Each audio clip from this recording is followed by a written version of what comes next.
Qu'est-ce que tu fais là? Je suis curieuse de savoir ce que tu vas dire sur moi. T'as mauvaise mine, dis donc. Ouais, je suis toi, je te rappelle. Au mois d'avant. Avant, Oh maintenant, la fiche, le après, camp, qui tu me sait. déprimes. Bon, c'est pas tout ça, mais faut que j'aille me coucher. C'est Tiens, ça. Du coup, je te souhaite pas bonne journée. Voilà, t'as tout compris. on l'a échappé belle.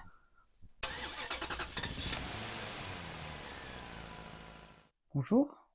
Aujourd'hui, nous allons parler de la dépression, des angoisses, des attaques de panique, des troubles anxieux généralisés. Commençons par la dépression. La dépression est une maladie mentale. Il s'agit d'une altération prolongée de l'humeur qui se traduit par des modifications du cerveau. Cette pathologie engendre une rupture négative avec le fonctionnement habituel de la personne. Qu'est-ce qui n'est pas la dépression? Ce n'est pas une émotion de tristesse. La tristesse est un vécu normal, se manifestant par des sensations désagréables face à la perte de quelque chose. Perte d'un emploi, perte d'un proche, rupture. La dépression n'est pas un signe de faiblesse. On ne dirait pas à une personne qui a la grippe, allez, bouge-toi un peu, ça ira mieux. Et pourtant, ce sont toutes les deux des maladies, l'une infectant le poumon, l'autre le cerveau. La valeur de la personne n'étant rien en rapport avec la maladie. La dépression n'est pas le résultat normal d'un facteur de stress. Toutes les personnes qui ont des problèmes au travail, qui subissent une rupture, voire la perte d'un être cher, ne font pas une dépression. Dire à la personne « tu n'as pas de raison de te sentir comme ça », c'est nuire à la reconnaissance et à la prise en charge de la maladie. Et par extension, on contribue à invalider le vécu des personnes dépressives. Sans facteur de stress identifiable, quels sont les symptômes de la maladie? Une humeur triste, une anesthésie affective ou un sentiment de vide accru, une perte totale d'espoir, une perte de plaisir et d'intérêt et une fatigue. Ça amène aussi des problèmes de concentration. Lire un livre, suivre une conversation. Les activités quotidiennes deviennent dures à effectuer. On peut retrouver des troubles du sommeil, l'hypersomnie ou l'insomnie, et des troubles de l'appétit. Avec tous ces symptômes douloureux invalidants, la personne peut développer un discours de dévalorisation vis-à-vis d'elle-même. Elle peut même culpabiliser. Je suis nulle, je suis incapable. Des idées suicidaires peuvent se manifester. Et c'est un signal d'alarme qui nécessite d'en parler à un professionnel de santé. Comment pose-t-on le diagnostic? Il repose sur la présence de plusieurs symptômes, pendant une durée prolongée d'au moins 2 semaines. Une altération du fonctionnement habituel de la personne. Après l'entretien avec un médecin, il sera diagnostiqué s'il s'agit d'une dépression de type unipolaire ou bipolaire. Les stratégies thérapeutiques ne seront pas les mêmes. Quel traitement? Dans les dépressions unipolaires, nous avons en premier les antidépresseurs qui seront prescrits si la dépression est modérée à sévère. En seconde ligne, nous avons les thérapies, telles les thérapies cognitives et comportementales que l'on appliquera sur les dépressions légères à modérées. Quels sont les facteurs de risque? La dépression naît d'une interaction entre la vulnérabilité génétique et un facteur de stress important. Perte d'emploi, perte d'une personne, rupture, mais aussi des facteurs de stress plus précoces, comme par exemple des traumatismes survenus durant l'enfance. Ce que venons de voir est extrait de la vidéo « La dépression n'est pas une émotion de tristesse » du CHU de Montpellier. Allez, bouge-toi, réveille-toi, donne-toi un coup de pied derrière. Ce sont des phrases qu'on ne doit pas prononcer en cas de dépression. Nous l'avons vu, la dépression est une maladie. Ce n'est pas une faiblesse, ce n'est pas une paresse. C'est la maladie la plus fréquente en France. 10 à 15% des personnes peuvent être un jour touchées par la maladie. Maintenant, c'est quoi la différence entre une déprime et une dépression? La déprime, c'est quand on rencontre des problèmes dans son travail, dans son couple, à l'école. Cela engendre une tristesse, mais elle ne dure pas. Dans une dépression, les symptômes sont différents et surtout, ils durent beaucoup plus longtemps. Et comme on l'a vu, on perd l'envie de tout, l'intérêt de tout. Se laver, manger, se lever, sourire. On se dévalorise, on perd confiance en soi. C'est une vraie maladie. Il y a ce qu'on appelle des dépressions isolées. Vous en faites une et puis après, tout va bien. Ça ne reviendra plus jamais. Il existe aussi des dépressions avec des épisodes récurrents. Il y a des dépressions avec des troubles bipolaires. Et il y a aussi la dépression du postpartum qui suit un accouchement. Comme nous l'avons vu, il y a aussi différents degrés de dépression. Il y a des dépressions légères, des dépressions modérées, des dépressions sévères. Toutes ne seront pas traitées avec des médicaments. Et si c'est le cas, ils vont mettre du temps à faire effet, 3 à 4 semaines avant de voir les premiers effets positifs d'une thérapie médicamenteuse. Parfois, il faudra les changer, car ils ne font pas d'effet, ou les augmenter, voire les combiner avec d'autres antidépresseurs. Si on est prédisposé à faire une dépression, il est prouvé qu'une activité physique régulière ainsi qu'une alimentation saine peuvent nous prémunir de la maladie. Évidemment, quand la maladie est installée, on n'a pas du tout envie de manger sainement et on n'a pas du tout envie de bouger. Parfois même de manger tout court. Si vous voulez en apprendre davantage sur la dépression, mais d'une façon un peu plus ludique, je vous recommande la vidéo de PsychoQuack, la dépression. Je mettrai le lien en description. Maintenant, nous allons parler des crises d'angoisse et des attaques de panique. Parlons donc de l'anxiété. C'est une sensation de peur, de danger d'anticipation d'un problème futur ou de difficulté. C'est donc un état assez courant dans la société. C'est donc une émotion totalement normale au début, à la base. C'est même une émotion utile pour savoir si on doit avoir peur et se prémunir face au danger. À côté de ça, il existe les troubles anxieux.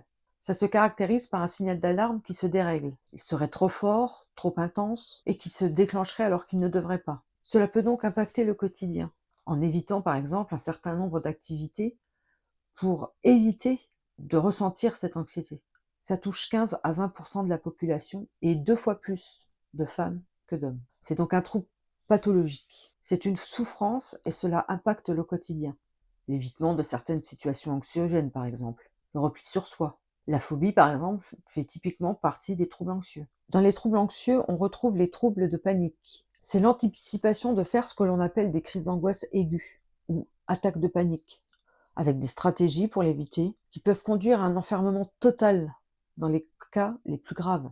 On retrouve également le trouble anxieux généralisé, qui se caractérise par l'anxiété pour toutes les petites choses du quotidien. On retrouve aussi l'anxiété sociale, dans laquelle on a du mal à aller vers autrui. On retrouve aussi ce trouble de rumination dans les dépressions, mais aussi dans les troubles de stress post-traumatique, ainsi que dans les troubles obsessionnels compulsifs.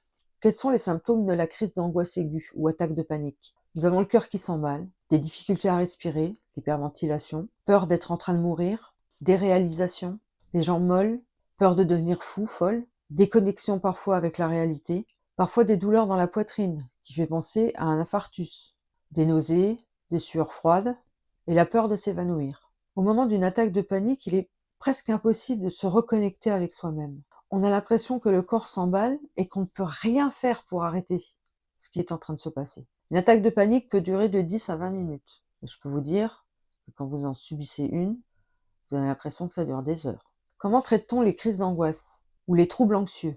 Et quand faut-il s'en inquiéter? Eh bien, quand les troubles anxieux vous gâchent la vie, vous empêchent de vivre pleinement, il est temps de consulter. Les thérapies cognitives et comportementales donnent d'assez bons résultats. En tout cas, un suivi psychologique est nécessaire. Parfois, votre médecin aura peut-être recours à la médication sur quelques mois ou à la demande en cas de crise. En résumé, sortir d'une dépression ou d'un trouble anxieux ne se feront pas tout seul. Avant tout, il faut consulter votre médecin qui trouvera la meilleure solution pour votre problème.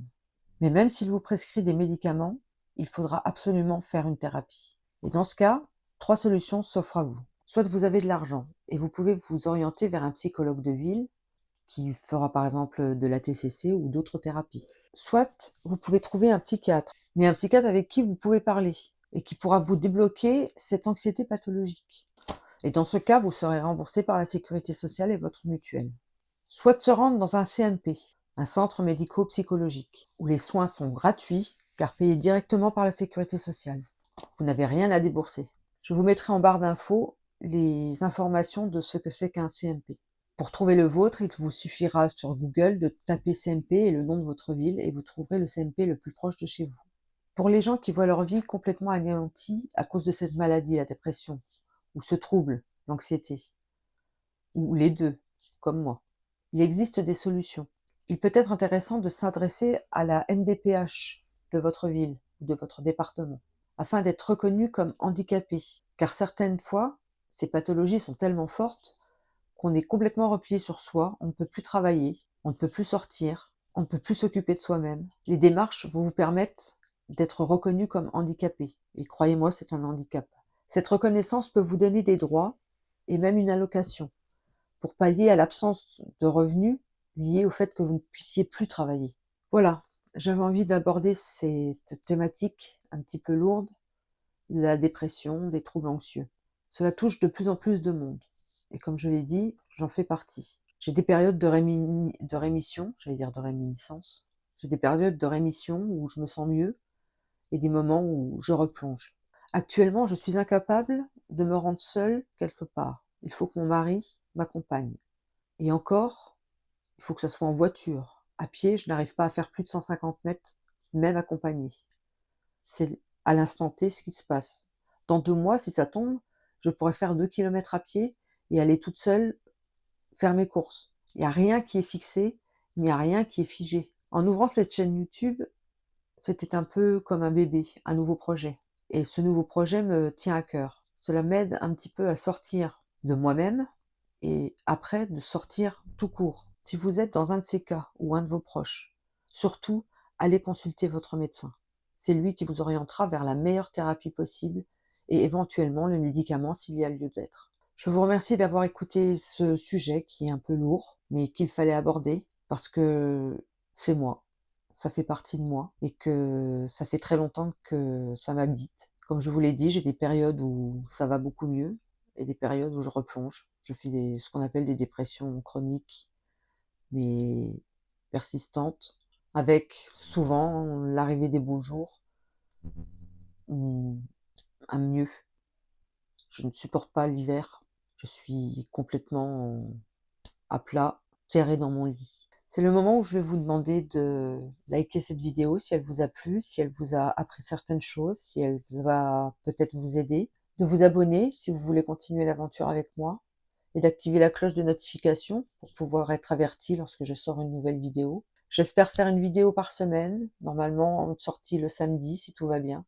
Mais pour le moment, j'apprends un peu.